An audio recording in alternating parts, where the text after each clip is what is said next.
Hello dear students, मैं राहुल नंदन विद्यार्थी प्रवक्ता श्री सत्ती डिग्री कॉलेज शाकाहारी घाटमपुर कानपुर नगर।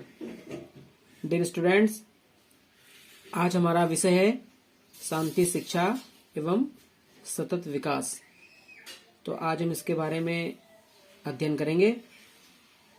तो डियर स्टूडेंट्स, जैसा कि आप इस समय पढ़ रहे हैं सहपाठी संबंधों के बारे में, तो उसी साथ ही सहपाठी के संबंधों में एक टॉपिक है आक्रामकता। तो आज हम उसी बिंदु पर चर्चा करेंगे कि बालकों में आक्रामकता किस प्रकार की होती है और उन पर वह किस प्रकार प्रभाव डालती है और आक्रामकताएं कितने प्रकार की होती हैं। तो आज मैंने उसी को नोट्स बनाए हैं, आप लोग भी उसी तरह के नोट्स बना लीजिएगा। बहुत अच्छे नोट्स इस तरह आप लोग बना रहे हैं।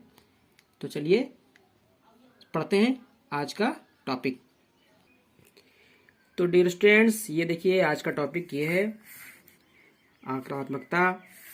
आप सभी जानते होंगे, सबसे परिचित होंगे, और प्रत्येक व्यक्ति के अंदर उसके प्रकृति के अनुरूप कई प्रकार की आक्रामकताएं होती हैं और यह एक आक्रामकता स्वाभाविक प्रक्रिया है किसी भी बालक के लिए। कई बार आपने बालकों को आपस में लड़ते झगड़ते देखा होगा, कई बार उनको आपस में आपने हिंसक रूप से के जो पराकाष्ठा है उनकी भी घटनाएं आपने सुनी होंगी। तो आज हम जानेंगे इसी के संबंध में।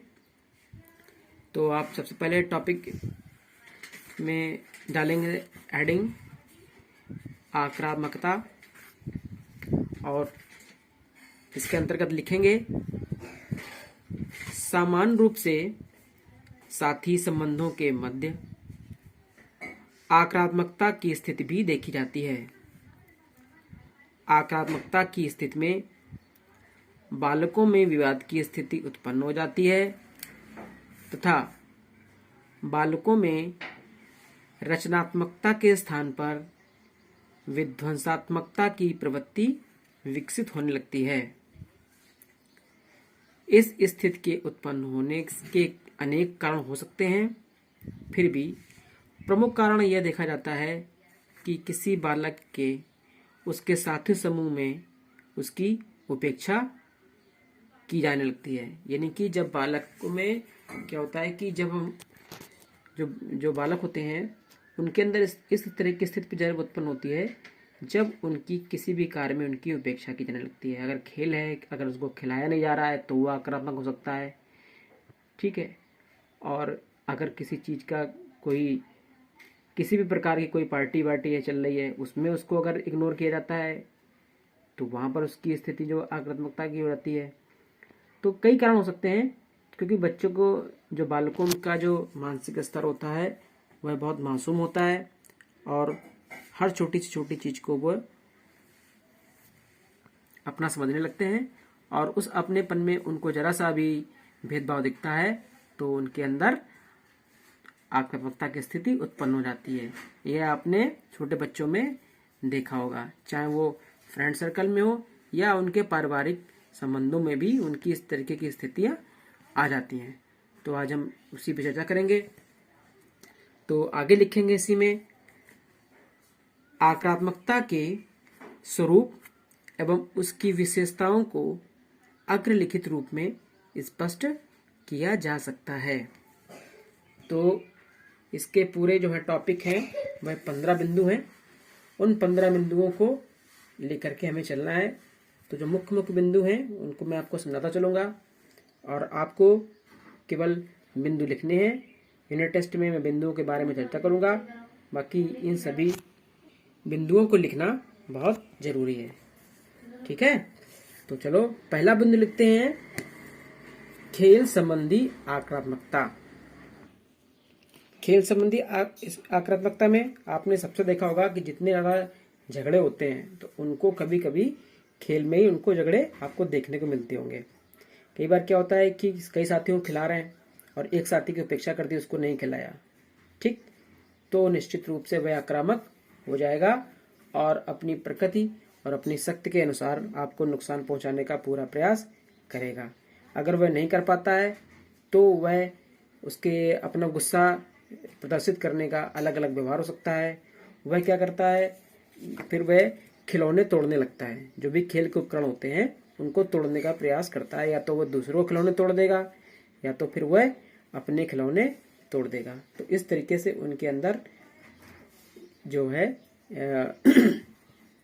हिंसात्मक प्रवृत्ति जो होती है वो आक्रामकता के थ्रू निकलती है। दूसरा है विचार संबंधी आक्रामकता। अब विचार संबंधी में क्या है, यहाँ पर विचार संबंधी आक्रामकता के अंतर्गत जब इनके जो फीलिंग होती हैं जो आपस में मैच नहीं करती हैं, जब इनके जो विचार होते हैं वह जब आपस में मैच नहीं करते तो वहां पर उस तरीके की स्थिति उत्पन्न हो जाती है। यह विचार किसी भी टॉपिक से संबंधित हो सकता है, खाने से पीने से हो सकता है, खेलने कूदने से भी हो सकता है, या किसी कहानी को लेकर के या किसी के चरित्र को लेकर के भी यह विचार संबंधी जो आक्रामकता है वह हो जाती है। जैसे ही वैसे इनके जो विचार आपस में नहीं मिले वहीं पर आक्रामकता इनकी शुरू हो जाती है। अगला बिंदु है संवेगात्मक स्थिरता। इसमें क्या है कि जब समूह के कुछ बालकों में संवेगात्मक अस्थिरता की स्थिति आ जाती है तभी यह आक्रामकता की जो ओर बढ़ जाते हैं। और इसमें क्या होता है कि संवेगात्मक रूप में अस्थिर बालक प्रायः समय समय पर अपने संवेगों पर नियंत्रण नहीं रख पाते और एक दूसरे के संवेगों को नहीं समझ पाते। तो इन अवसरों में भी क्या होता है कि इनमें आक्रामकता की स्थिति उत्पन्न हो जाती है। अब नंबर चौथा टॉपिक क्या है, उपकरण संबंधी आक्रामकता। ये जो टॉपिक है वर्तमान समय में बहुत ज्यादा चल रहा है।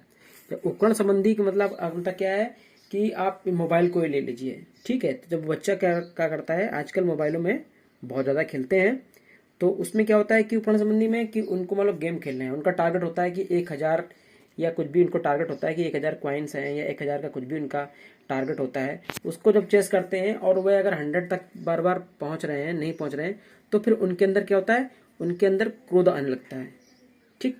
और उस क्रोध की स्थिति में कभी कभी वह मोबाइल को भी तोड़ देते हैं या अपने खिलौने को वो तोड़ देते हैं। जब वह उसको ठीक से ऑपरेट नहीं कर पाते या ठीक से उसको चला नहीं पाते तो इन स्थितियों में भी उनके अंदर हिंसात्मक प्रवृत्ति जागृत होती है। और यह उपकरण संबंधी आक्रामकता यानी कि किसी भी उपकरण को वह नुकसान पहुंचाते हैं अपने क्रोध के द्वारा, तो वह सभी उपकरण संबंधी आक्रामकता के अंतर्गत आता है। नंबर 5 है आलोचना संबंधी आक्रामकता। ये जैसा कि नाम में है आलोचना, ये बच्चों में क्या, ये तो बड़ों में भी होता है कि जब उनकी आलोचना संबंधी किसी तरीके कोई भी अगर प्रवृत्ति उनके सामने आती है तो निश्चित रूप पर जो है हमको बहुत बुरा लगता है और उसमें फिर हम हिंसक हो जाते हैं और आक्रामक बहुत ज़्यादा ही आक्रामक हो जाते हैं। तो बालकों में भी जो है इसकी प्रवृत्ति बहुत ज़्यादा होती है। जब भी उनकी किसी चीज़ को लेकर के आलोचना होती है तो वह निश्चित रूप से बहुत ज़्यादा आक्रामक हो जाते हैं। अगला पॉइंट है शाब्दिक धमकी संबंधी आक्रामकता, ठीक। अब यहाँ पर जैसा कि स्पष्ट हो रहा है कि शब्दों से ही कि शाब्दिक धमकी अनेक अवसरों पर क्या होता है कि बालक द्वारा अपने साथी समूह को शाब्दिक धमकी देकर अपनी आक्रामकता का प्रदर्शन किया जाता है। जैसे बालक किसी समूह में रहकर आपको उपेक्षित अनुभव कराता है तो वह भली प्रकार जानता है कि वह इस सभी का सामना नहीं कर सकता, तो वह अपने मित्रों को भविष्य में देखने के लिए धमकी दे देता है कि चलो आपकी बात हमको देख लेंगे या आपकी बार हमेशा कर देंगे। ये जब वो देखता है कि नहीं से कुछ कर पा रहे हैं तो वह गलत शब्दों का प्रयोग भी करने लगता है। आपने देखा होगा कि जब बच्चे जब ज़्यादा आक्रामक हो जाते हैं तो वह शाब्दिक धमकियां भी देने प्रारंभ कर देते हैं। शाब्दिक धमकियों का मतलब आप समझ रहे होंगे कि शब्द का आशय आप स्पष्ट समझ सकते हैं कि जो, और जब बच्चों में इस तरीके की धमकी का प्रयोग होता है तब तो कुछ 2 दिन वो सुनने में बहुत अच्छी लगती हैं वो धमकियां, लेकिन वही प्रवृत्ति अगर बड़े पर हो जाती है तो फिर वो उसको भविष्य के साथ में खतरा उत्पन्न कर देती हैं। तो शाब्दिक संबंधी धमकी भी बालकों में बहुत ज्यादा देखने को मिलती है और शाब्दिक संबंधी धमकी आक्रामकता जो होती है वह बहुत ज्यादा महत्वपूर्ण है। अगला पॉइंट है डियर स्टूडेंट्स 7 नंबर, जिसमें अब लिखा हुआ है परिस्थिति संबंधी आक्रामकता, ठीक। अब इसमें परिस्थिति संबंधी आक्रामकता में क्या है कि आक्रामकता का अगर विचार किया जाए तो यह परिस्थिति विशेष प्रकार की कारणों से उत्पन्न होती है। जब बालक के समक्ष कोई भी ऐसा कारण आ जाता है या कोई भी ऐसी घटना घटित हो जाती है कि जिसको वह असहनीय हो जाता है, मतलब उस बालक के लिए वह असहनीय हो जाती है, तब फिर वह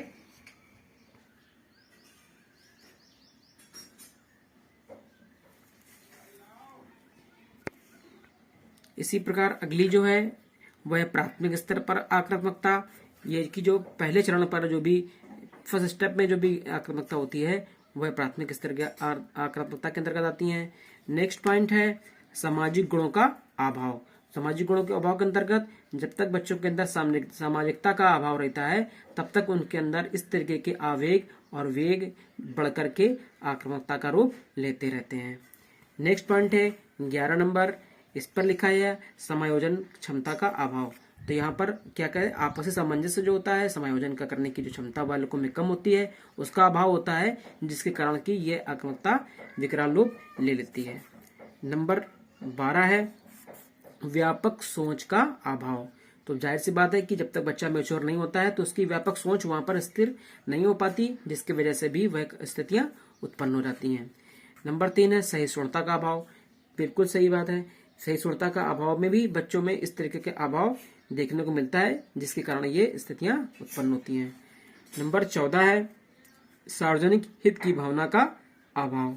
तो यहाँ पर बिल्कुल बात कैसी है कि बालक क्या करता है, बालकों में इतना नहीं रहता है, वो अपने आप को जानते हैं, वो अपने हित के बारे में ज्यादा सोचते हैं, दूसरे के हित के बारे में सोचने की क्षमता उसमें नहीं होती है, जिसके कारण ये स्थितियां उत्पन्न होती हैं। आप बच्चे से किसी भी चीज को, बच्चे को आप चीज दीजिए, फिर उससे वही चीज वापस लीजिए, फिर वो आपको देने से इनकार कर देगा, क्योंकि वह अपने व्यक्तिगत बारे में सोचता है, सार्वजनिक हिताय के बारे में नहीं सोचता। तो ये बालवी जो मानवीय और बालकीय प्रवृत्ति है। लास्ट पॉइंट है स्टूडेंट्स हमारा मानसिक एवं शारीरिक स्वास्थ्य का अभाव। तो यहाँ पर भी क्या है कि उनकी जो मानसिकता होती है और शारीरिक जो स्वास्थ्य होता है वो किसके अनुकूल होता है, वो अपनी व्यक्तिगत लाभ के अनुकूल होता है, इसलिए वह इनके बारे में नहीं सोच सकते, जिसके कारण इनके अभाव में भी वह यह घटना को घटित कर देते हैं और आक्रामकता के अंदर प्रविष्ट हो जाते हैं। तो डियर स्टूडेंट्स, आज आपने इन 15 बिंदुओं के बारे में जाना। नेक्स्ट टॉपिक में हम आपको और बिंदुओं के बारे में बताएंगे। तो आज का आप टॉपिक अच्छे से लिख लेना, जहां पर किसी को कोई समझने में दिक्कत आई हो तो वह मुझसे फोन करके पूछ सकता है, व्हाट्सएप पे पूछ सकता है। तो डियर स्टूडेंट्स, आज की वीडियो में सिर्फ इतना ही। धन्यवाद।